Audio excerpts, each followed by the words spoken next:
చిత్తూరు జిల్లా పలమనేరు నియోజకవర్గం పెద్ద పంచాని మండలంలో గుప్త నిధుల కొరకు తవ్వకాలు జరిపిన విషయం విదితమే. పలమనేరు పోలీస్ స్టేషన్ నందు సీఐ మురళీమోహన్, మరో సీఐ పరశురాముడు మీడియా సమావేశం నిర్వహించారు. కీలవాతి గ్రామానికి చెందిన ఎర్రపల్లి శ్రీనివాసులు ప్రస్తుతం వైఎస్ఆర్సీపీ చిత్తూరు జిల్లా కార్యదర్శి తన తమ్ముడు సవరణతో గుప్త నిధుల కోసం కుట్ర పన్నారు. పుంగనూరుకు చెందిన పూజారి అంబికా స్వామి సూచనలతో వీరప్పపల్లె సమీపంలో పూజలు నిర్వహించి తవ్వక స్థలాన్ని గుర్తించారు.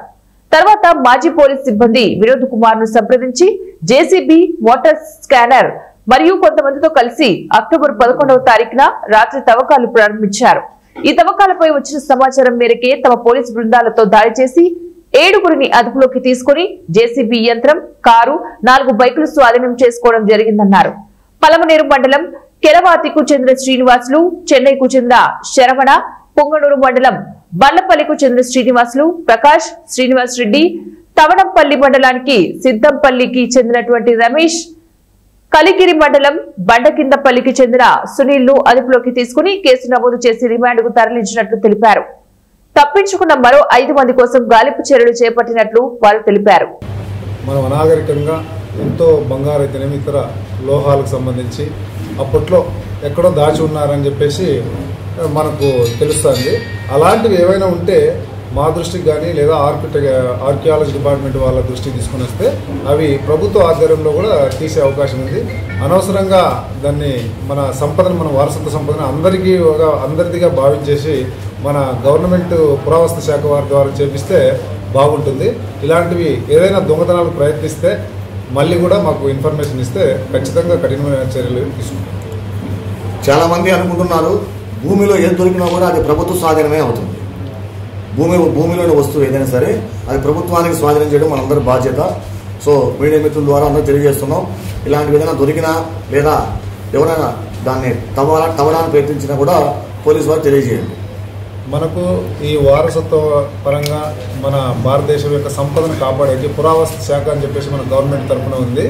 మనం అలాంటివి ఏదైనా దొరికినా కూడా బంగారు అయితేనే, వెండి అయితేనే, ఇతర ఏ లోహాలు అయితేనే మనం ఒక జాతీయ సంపదగా వాటిని మనము తీసుకొని దాన్ని కాపాడుకోవాల్సిన బాధ్యత కూడా మనందరిపైన. ఇటీవల పక్క రాష్ట్రంలో ఇక్కడ మరకతం అని వినాయకుడు దొరకడం జరిగింది. దాన్ని పురావస్తు శాఖ వారు స్వాధీనం చేసుకున్నారు.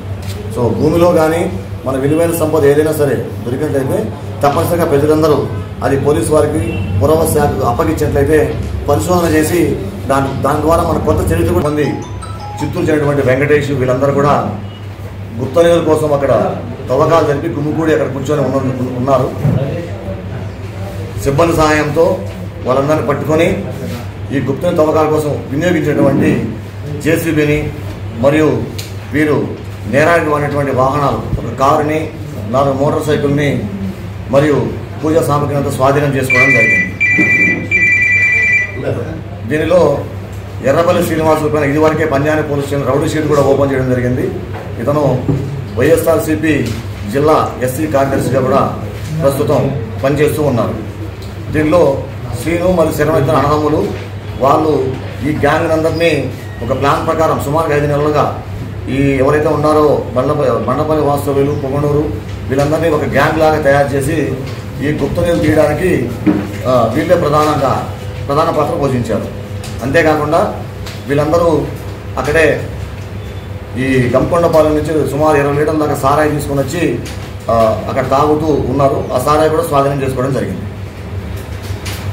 సార్ ఇప్పుడు మొత్తం ఎంతమందిని అరెస్ట్ చేశారు సార్?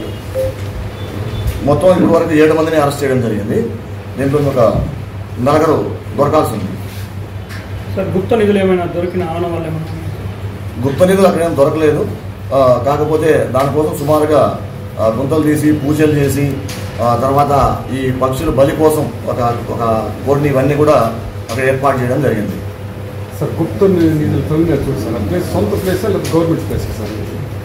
అది పూర్వంభోగి స్థలం అని చెప్పి బీఆర్ గారు చెప్తున్నారు. దానిపైన ఇంకొంచెం రెవెన్యూ వారి ద్వారా విచారణ చేసి దర్యాప్తు తేవాల్సి ఉంది.